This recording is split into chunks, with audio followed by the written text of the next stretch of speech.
You're listening to the Career Plus Life Catch-Up, episode number 89.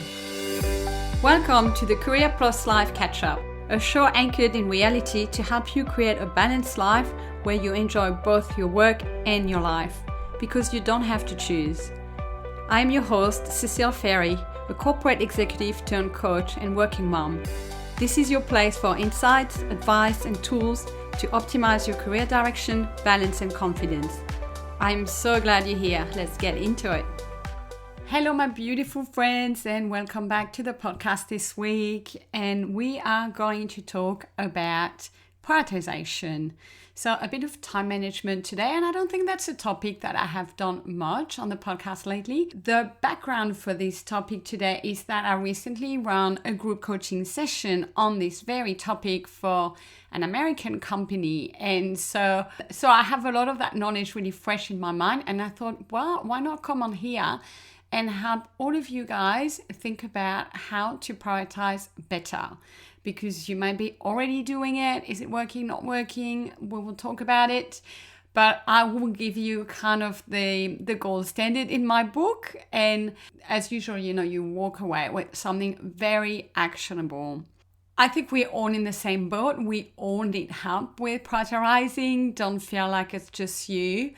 I think it's just one of the biggest kind of headache of the current modern world that we live in, compliments of technology and working from home, when we work even more, all those boundaries that blend. I think we just live in a world pretty much where boundaries are really hard to put in place and to actually find naturally. So therefore, we are just trying to do so many things and chase so many things, whether you're a working parent, and I'm sure you all know how demanding it is to have kids, or whether it's your job or jobs, because you may be having a couple of them, or one could be a business and a job, or you may be studying on the side, plus all the things you want to do for yourself and also the rest that you need. Right, so these are just examples, and I have the same in my life. I think I know a couple of things about having to prioritize because I have to, for many reasons, but one of them being that my current lifestyle is I'm a single parent, and there's just a never-ending list of things to do. And the main problem is when you're a single parent, you can't delegate. They all got your name against it. So I have realized, maybe quite late into this phase of my life, that if I'm trying to get everything done, I will never, ever get there. So in other words, I have learned recently the hard way, as often is the case. When the pain is so strong, that's when we learn. I have learned that I have to prioritize, because I don't want to spend my life like this, and I want to do other things with my time and my energy. So I have to prioritize. More on that later. So today I want to talk about what is really driving us to prioritize. Why is it important? And what's the number one thought I want you to get around prioritization and your time? So I really want you to walk away with that one thought. And then we'll get into the how-to. So this is a bit like a mini masterclass. It's quite practical, and I'll give you some tips as well to do it. So you may want to take some notes or just re-listen. So I hope you're ready, you're excited. Let's get into it.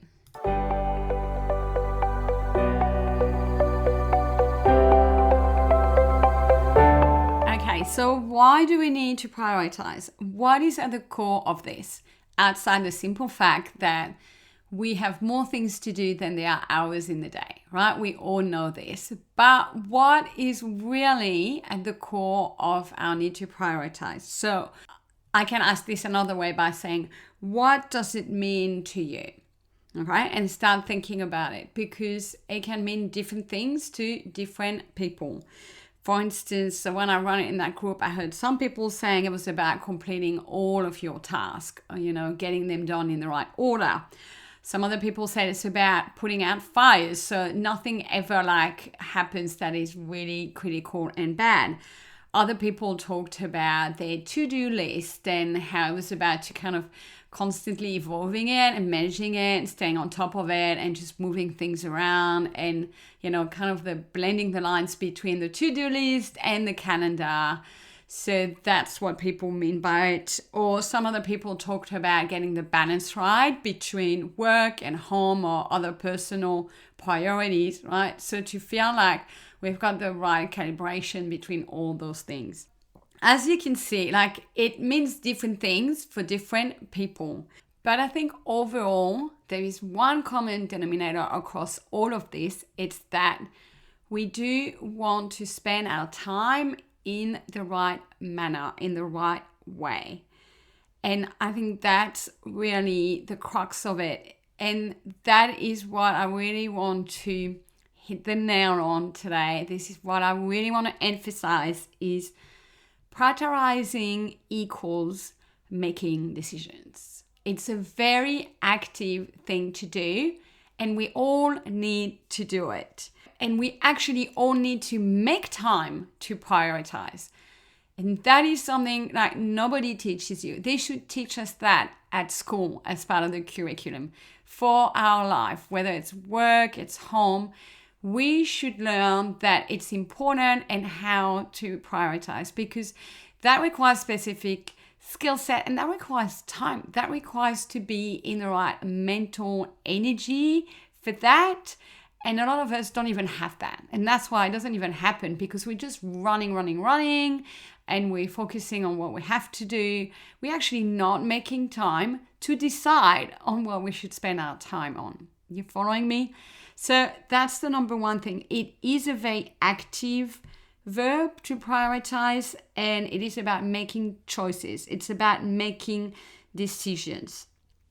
There are 4 problems with that. The first problem, which was my biggest problem for the first 40 years of my life, until I realized it one day, is that we simply struggle to make those choices. In other words, we don't make them. We can't articulate the difference between different things. And simply sometimes we don't want to. We don't want to choose. We want to do it all. We want to have it all. And when we look at it and someone is coaching us to prioritize, we're like, no. I want this, yeah, and this, and this, and this, and this. This was me for many, many, many years. So if that's you, welcome. That's the first problem that I find is actually, even if you get told how to prioritize, you don't want to. There's all those things and you want them equally. So I hear you, I see you if that's you. I think it's just a skill set sometimes we are not taught, or that is not built within us. We are all different and we have different skill sets. So sometimes we are sitting there and we are like, no, I can't do this, or I don't want to choose. That's another thing. It may not be an ability thing. It may be, I don't want to. And I am asking you this question, if that's where you're at, because that was me. And I asked myself, why would we want that?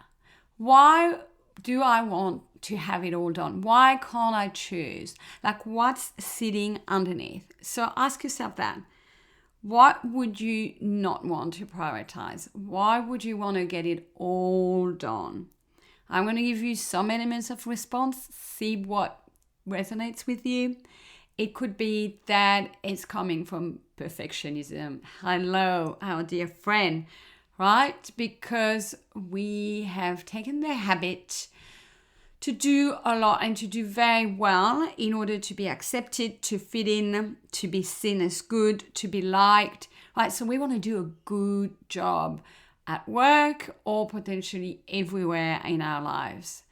So that's one example. Another one is having high standards, and that got passed on to you from somewhere. You were not born this way. So when we have that amount of, kind of pressure to do more and to perform, we're not giving ourselves a break, and therefore we want to do everything.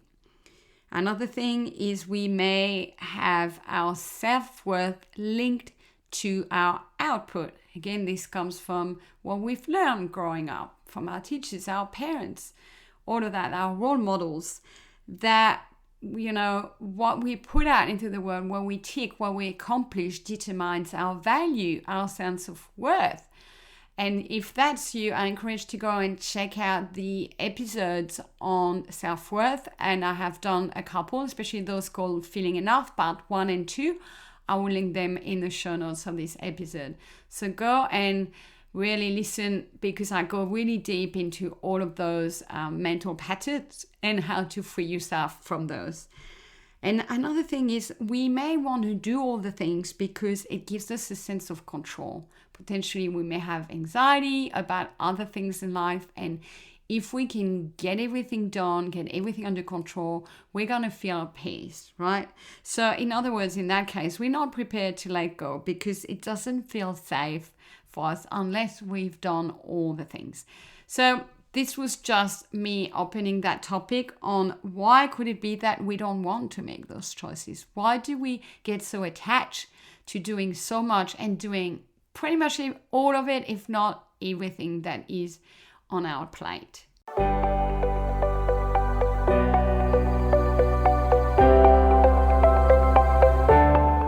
So the other 3 problems that I see with, not being able to prioritize is that we don't know how to do that. We don't know how to make the choices.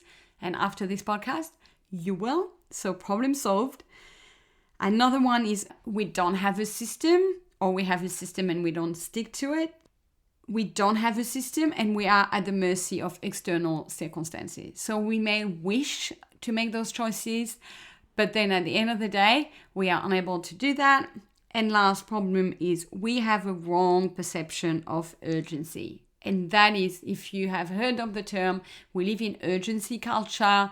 We should get back to everyone. We should answer every text quickly. Like, we do feel quite obliged to do a lot of things. And a lot of that is kind of self-imposed, self-created, driven by society, driven by social media.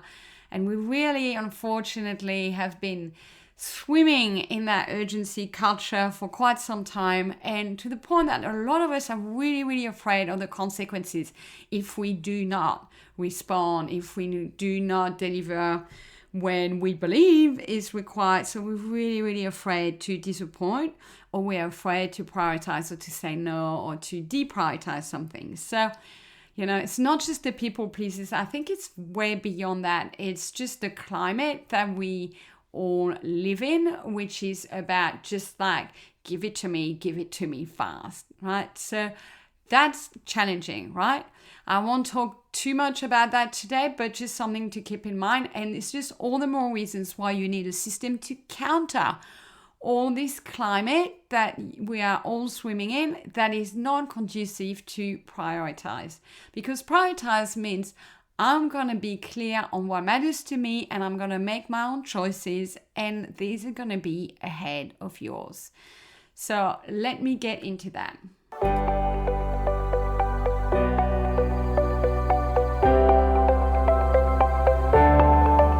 Okay, I've paused here because I really want you to get this next point. It's the cornerstone of prioritization and time management. Not everything is worth your time. And I'm going to break this down. When I say it's worth your time, let's just start even with not everything is worth time, full stop.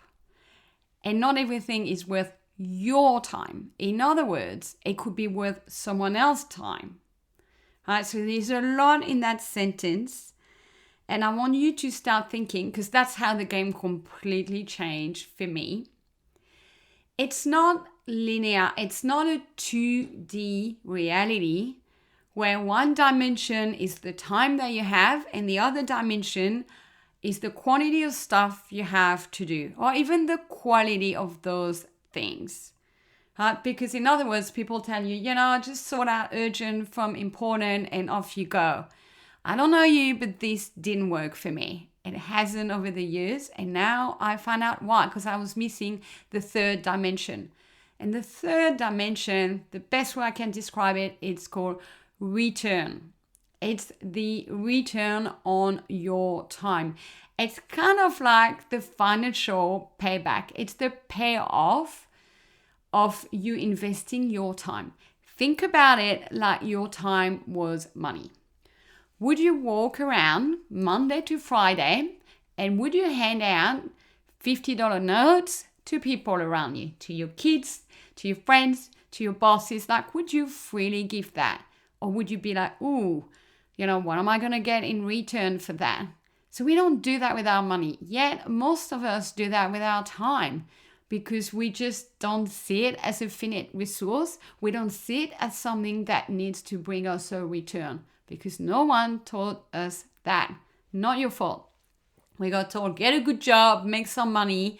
But what about you? What about making use of the lifetime that you have, of all those years, to grow, to actualize yourself? That's what matters in life. We're here to really achieve ourselves in the way that we were designed to be and in a way that feels aligned with our purpose, that makes us full of energy and makes us full pretty much so that we can give to others. That's what we're here for. We're not here to get out of jail by doing everything that needs to be done and stay on top of it. I mean, this could be your life purpose. I don't know, but I think as human beings, we're here to learn. We're here to grow. We're here to, make the planet go forward and evolve collectively. So I don't think, sorry to break it to you, that just getting on top of your to-do list, getting everything done, being a really good performer and achiever is your life purpose. So we want to know what are the things that are going to give us the return that we are seeking, because we're trying to accomplish something bigger than just checking things off here. So that is my idea of return. And I want you to think about it that way. So your time is just not, your blocks of time are worth different things to you. And you decide how you allocate your effort, your energy, and your time throughout your weeks in order to maximize your return. This will make sense in a minute. Because the second secret I want you to know about prioritization is that the two piles of things in your life, they are the vital few, and the other pile are the trivial many. Do you like those terms? They come from a book, I'll link it in the show note, called Essentialism, right? So that, I believe, like everything, it's like the Pareto principle. Don't tell me your life doesn't fit into that. In your life right now, there are a couple of things that are vital and really important and worth investing in. And there are a lot of things that are trivial. And the problem is we have this back to front. We focus a lot on the trivial thing because we think they are important. And we don't make time for what is really, really important. And it's usually a lot less things. So the very vital few things, they are what you may have heard referred to as your big rocks. So this is coming from Stephen Covey, who wrote The 7 Habits of Highly Effective People. A fantastic book. If you have not read it, highly, highly recommend it. You can also listen to some videos on YouTube for a quick download on it. So one of his habits, I think it's number 3, is first things first. And he's teaching people that you should know your big rocks because you need to put those in first before everything goes around it. And he has a really good video on YouTube on the big rocks because he actually shows what happens if you are looking at a big vase and you put in your big rock first, then a lot of sand can go around those rocks, as opposed to if you start filling your vase, i.e. your wick, with lots of trivial things, you will just fill it right up and the big rocks won't fit into it. So I hope you get the analogy here. Go and watch it. It's a really classic video. And just think about it that way. What are your big rocks? And your big rocks is what is aligned to your values and goals right now. And that may be where you start. If you don't know your values and your goals, you can't prioritize. Full stop. And that is sometimes exactly where we need to start. So for that, I've done a podcast on values as well. And this is work that we do together, either in life coaching or in career coaching. And I can't think of anything that would be more important in your life. Like if you don't know what you're working towards, what matters to you, your values, you're essentially giving your time to other people, or you're at the mercy of everything else happening. It's a shame, I would say, because you really are worth knowing what you are here for and what makes you happy, what makes you fulfilled. So you really need to do that part. If you want me to cover this more in another podcast, please drop me a line on email or social media. Okay, so you need to know those big rocks. And then you need to say no to what is not essential, or you need to deprioritize it. So I'm going to talk to you about the system, how to do that right now.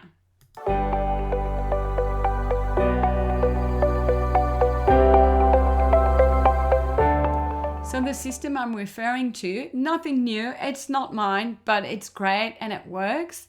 It's a quadrant, it's a table with 4 quadrants, and the one that I use is from Stephen Covey, the Time Management Matrix, I think it's called. And I wish I could attach a visual to this podcast, but I'm going to describe it to you as much as I can.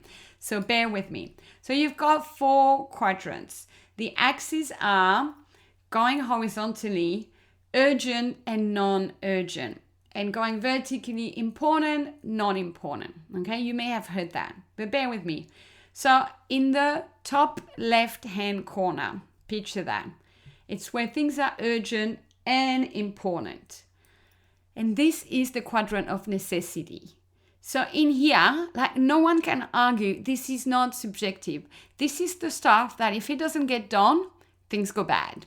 There are bad consequences. So this is where also already things have gone bad and there's a crisis. You've got a crisis on your hand. This is about putting out fires. These are the big deadlines, the big important meetings, like those big deals. And usually they have deadlines. And they're also things that are really, really critical to your health and well-being. Because if you're not functioning, right? So if you absolutely need surgery, it goes into that bucket. Okay? So in that bucket, any time and energy that you invest will give you exactly the same amount in return. It's, you invest 100, you get back 100. Picture that. But you really need to get that one done. The one next to it, so top right-hand corner, is not urgent, important. And that is the quadrant of gold, my friend. It's where extraordinary productivity happens. So these are where your big rocks live. This is where when you invest 100 time and energy, 100 units, let's say, you get 300 units return. And that is big. So in that quadrant, we have things like your long-term goals, your relationships, your personal growth, your self-development, like the things that you are chasing. Or if you're at work, these are the goals, the vision, the targets, what the team is working towards, right? So that is not urgent, but that is very important. And that is where we should spend most of our time.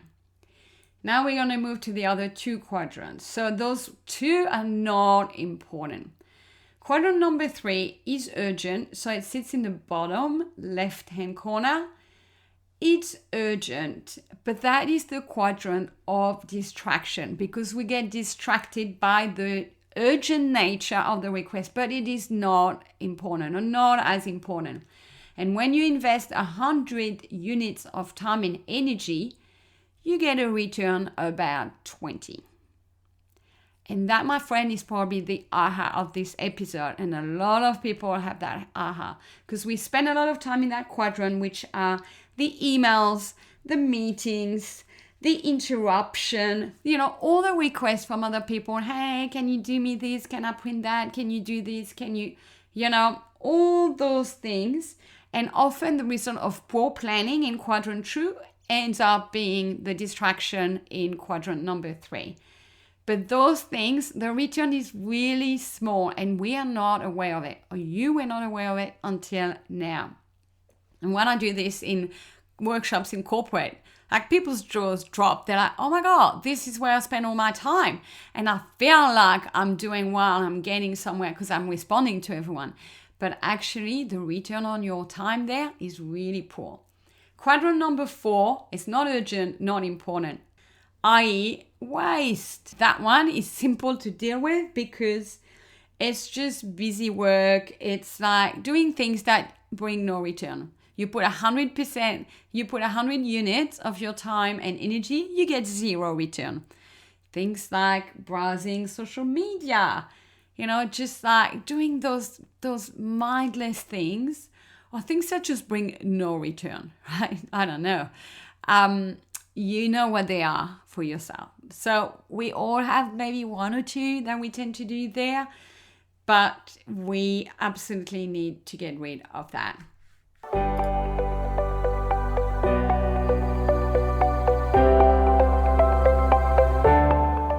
So I'm getting to the actual method here.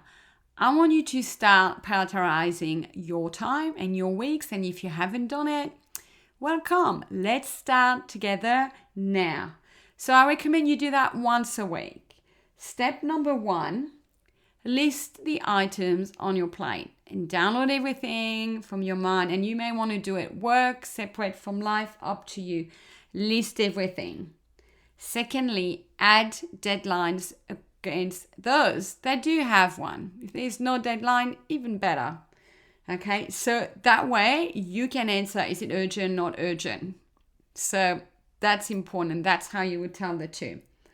Then I want you to take every single item one by one and put it into one of those 4 quadrants.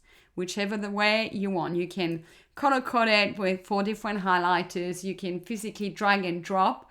Remember, 1, 2, 3, 4. And don't lie, don't cheat. Be honest with yourself. Is it a distraction?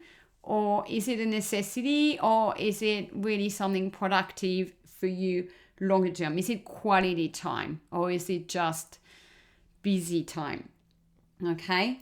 So do all of that. And then the way you prioritize is you look at what is in quadrant number 1, because that's what you have to look at first, because things will go bad if you don't do that.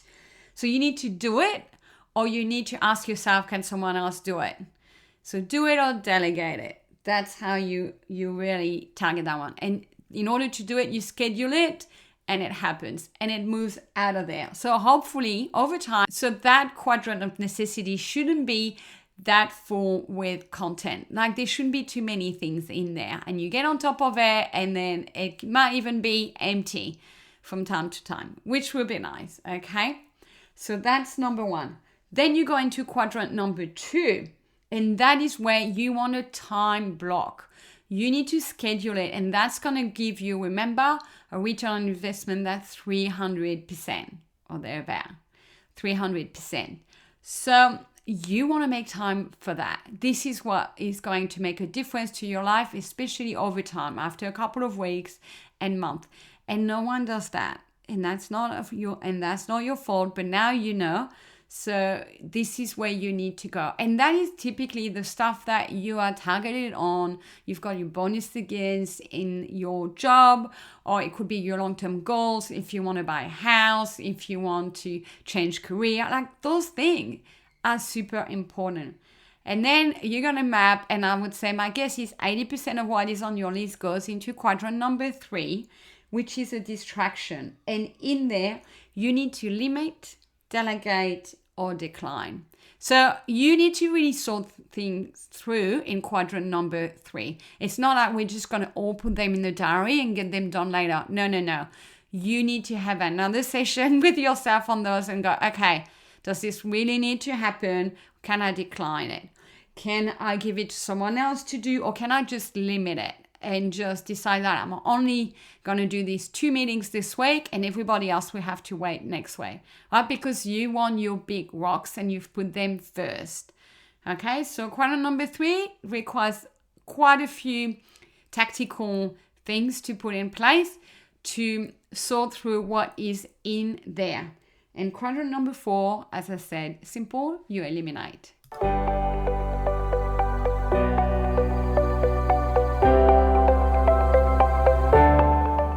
So I I hope this makes sense. Really keep that picture in mind, those 4 quadrants, and the third axis being the return. It's not just what's urgent, what's important, and then off we go. It's what is going to bring me the return, and start looking at your time with new eyes like that.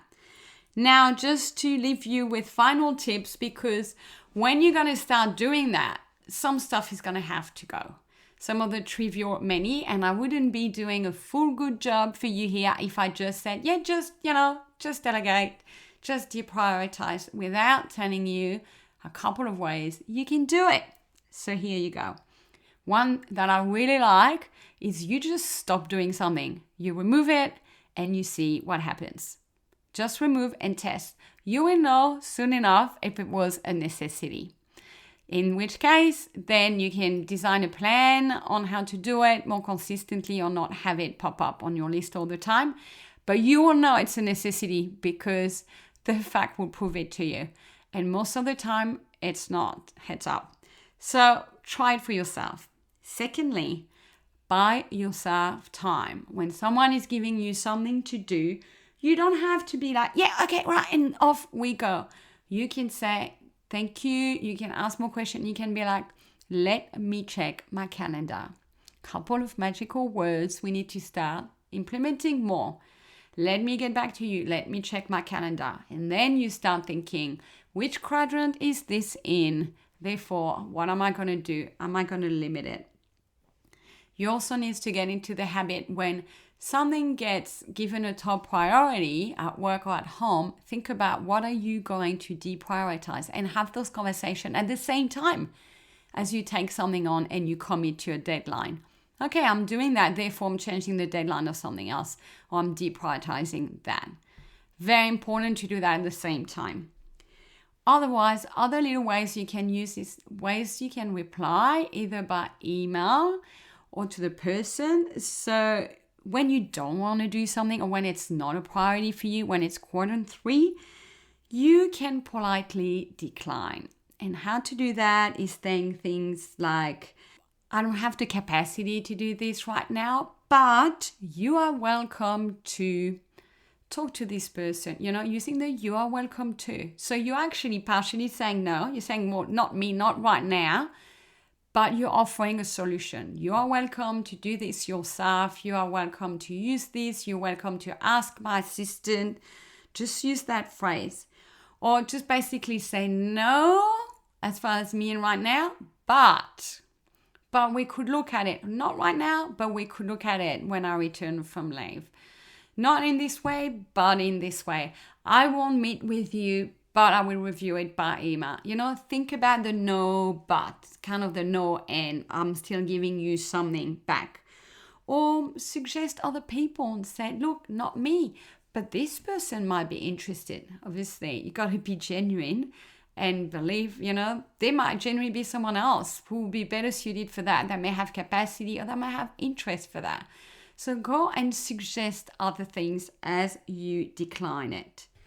All right, my friends, this is the end of our little masterclass on how to prioritize. I really hope that you enjoyed it. I hope you got lots out of it. If that's the case, I will be very, very grateful if you could please leave me a review on this episode. That really helps other people find the podcast. And also, if you find it useful, can you please share it with at least one person that you know will benefit from it? Or a whole heap of people. If you have a team, send them the link because everyone really needs to know how to prioritize. And as I said, we're not taught how to do that. We're not taught how to make choices. So if you can pay it forward and share everything that you've learned today with other people, you will also do them a favor. Remember that your time is worth it. And what you spend it on will give you different kind of return. It's not all equal. If you can keep that in mind and just look at what's coming your way with that lens, even just stop for a minute and be like, is this going to be high return? Is this going to be low return? And that will absolutely change your life. If you can start implementing that simple lens and principle and make decisions according to that, watch out, your life will take off. I guarantee you. So I really thank you all for being here, for listening. Hope you enjoyed it, and I'll speak to you in the next episode. Happy prioritizing, everyone. Speak soon. Bye. Thank you for listening. If you enjoyed this episode and would like to find out more information, you can visit my website at careercatchup.com. There you will find blog articles, free resources, a self-study course for your career direction, and ways to work with me. It's at careercatchup.com. I hope to continue to connect with you and support you. Talk to you soon.